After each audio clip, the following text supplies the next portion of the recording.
All right, so you see it's on. We're gonna shoot through here, and we're accelerating right. See, it's off. Now, as soon as I let up on the accelerator pedal and start coasting, it'll come on. Like right now. It's on now, of course. All right, here we go. We're gonna accelerate.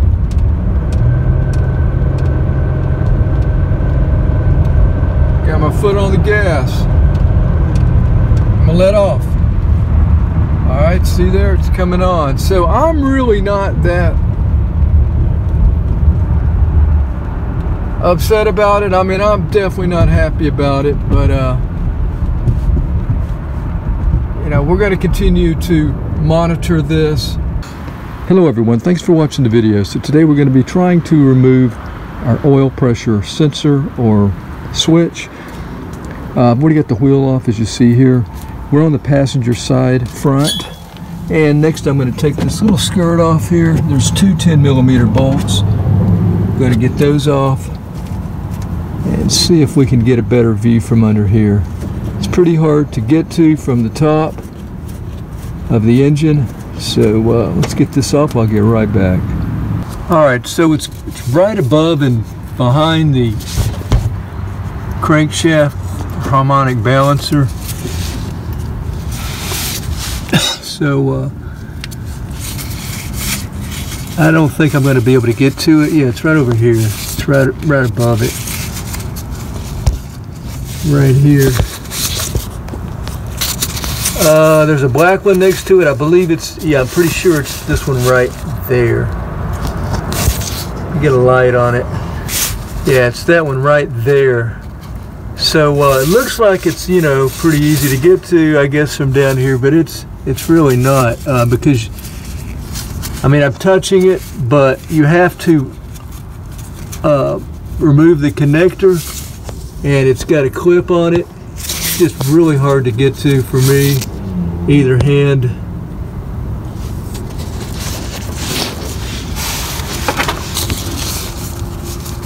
So I'm going to have to go up above and take the belt off, the serpentine belt. Yeah, up here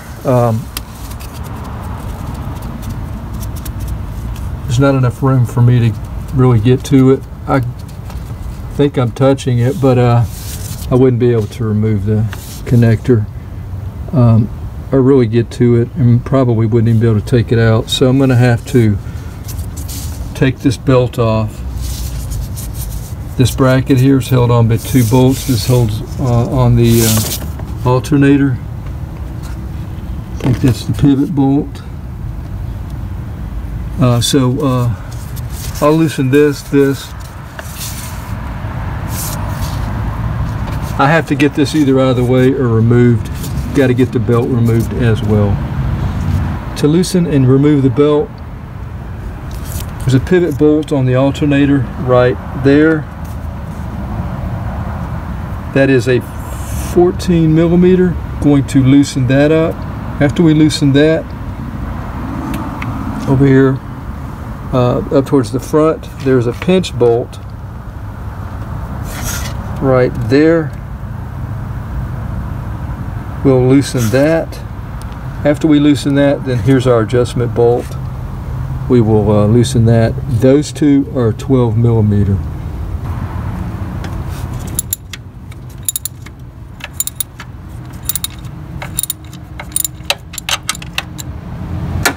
Okay, I have another video on how to do this, so let's go ahead and get the belt off, and then we'll proceed from there. Okay, with the brace here, it goes from the alternator up to this mount, and looks like we can just take it straight off.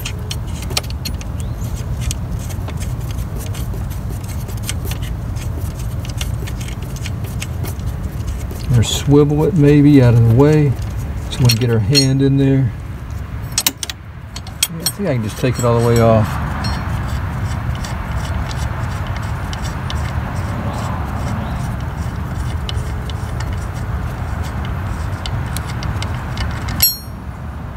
Same size.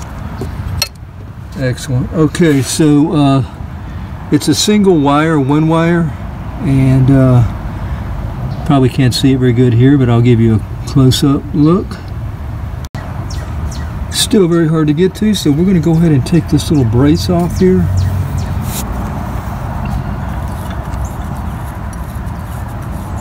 $12mm bolt.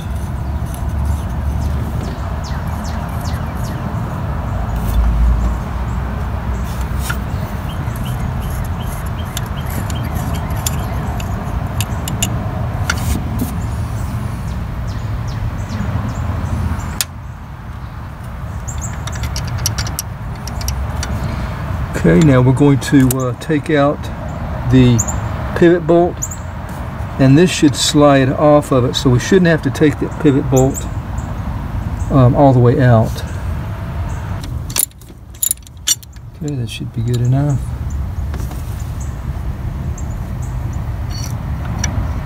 This should slide right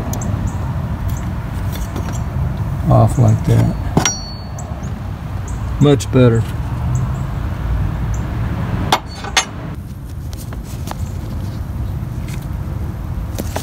Okay, so there's our wire, and there is a push button on one side of the connector. I couldn't see it, I had to feel it with my hand or my finger. Finally, after about an hour, was able to get the connector off.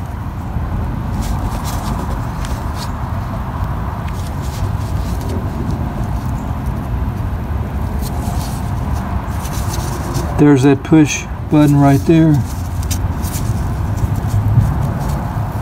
It releases it. Really stubborn. It's got a lot of oil inside it. Alright, so now I have my 24mm deep socket on.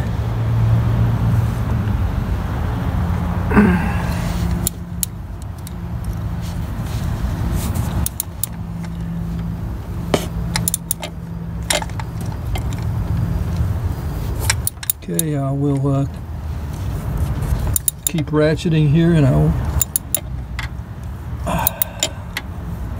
just see it when we get it off.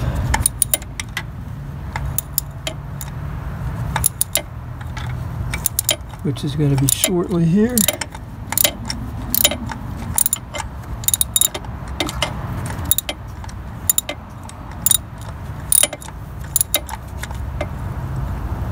Maybe we can do it by hand. I'm sure it's going to be really oily.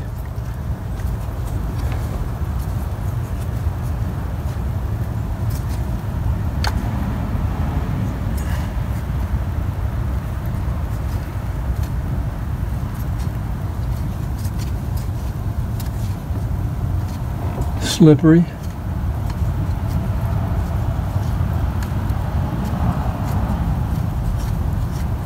Almost there. And there we go. Here's a look at the old one. You can see oil on it. Now I wiped most of the oil off.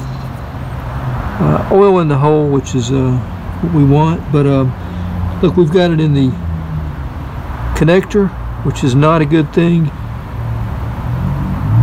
And it was all over the side of the engine over there, so I don't know if it's all of that was from this leaking, or you know, maybe a camshaft seal above it. But I've got a new one right here, and these are fairly inexpensive. It's probably best to go with a OEM, a Toyota. I didn't do that. I went ahead and got two different brands, checked for reviews, tried to get, you know, ones that were pretty highly rated. So I've got one on the way. Now, after inspecting this one here, there's something I don't like about it. See the connector wire there? I mean, it looks pretty good. It's clean, but it just looks so thin compared to this one here. See how thick that is?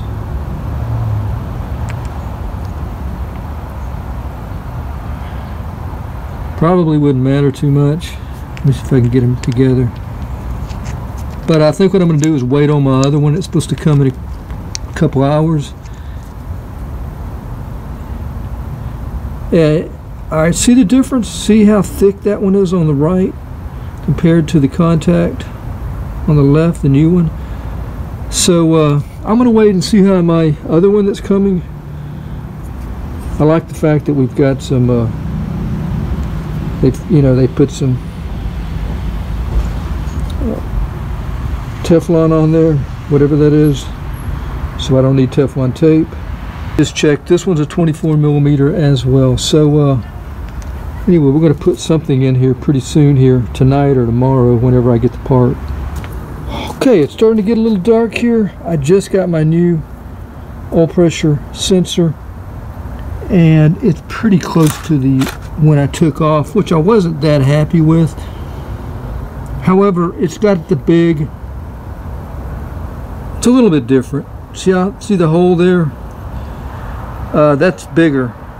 It's got a bigger connector there, that wire. It's about the same as the old one, I guess.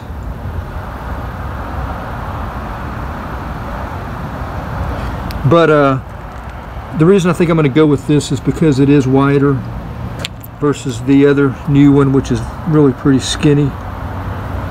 Plus the other one appears to be stainless steel, and this appears to be copper.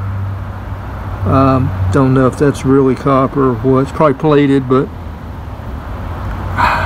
just the thickness, I think I'm going to go with this one right here, the thickness of that little wire contact. We'll have to use some Teflon tape on this. See all the oil inside the connector? So that tells me it was leaking oil through. I'm going to take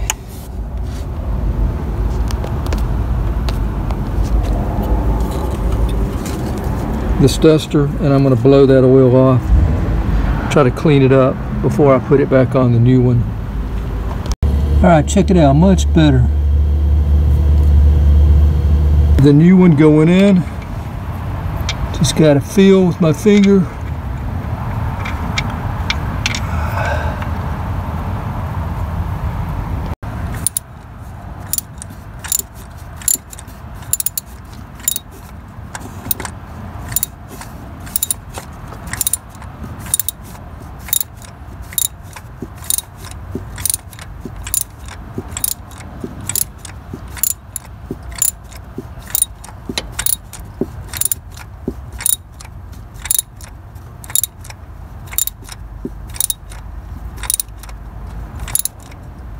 I'm going to use my other hand to square it up, tighten it a little bit more.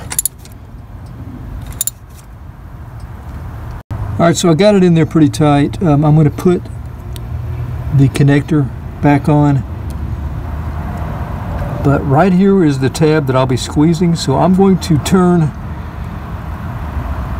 the sensor a little bit more so it lines up straight ahead, so that, or straight up, so that I'll be able to just go in there, easily push if I need to get it back off. Alright, there it is in place. See the black right there? That little thumb tab broke off, so it is on.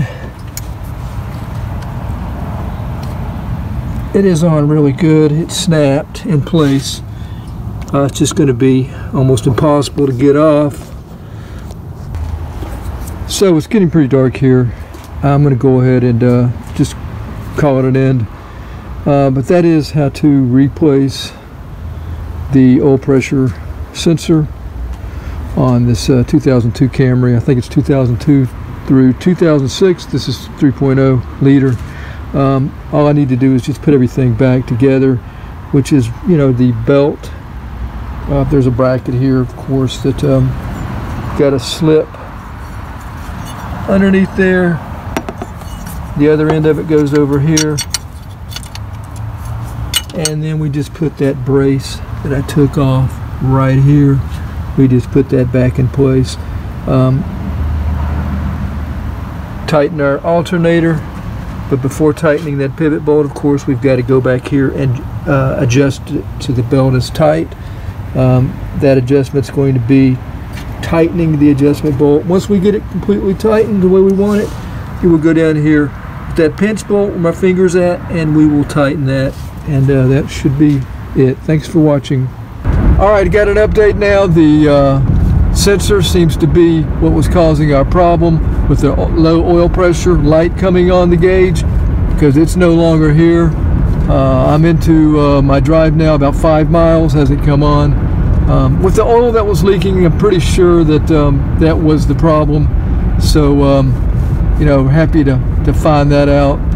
And it looks like the car may be still drivable for a while.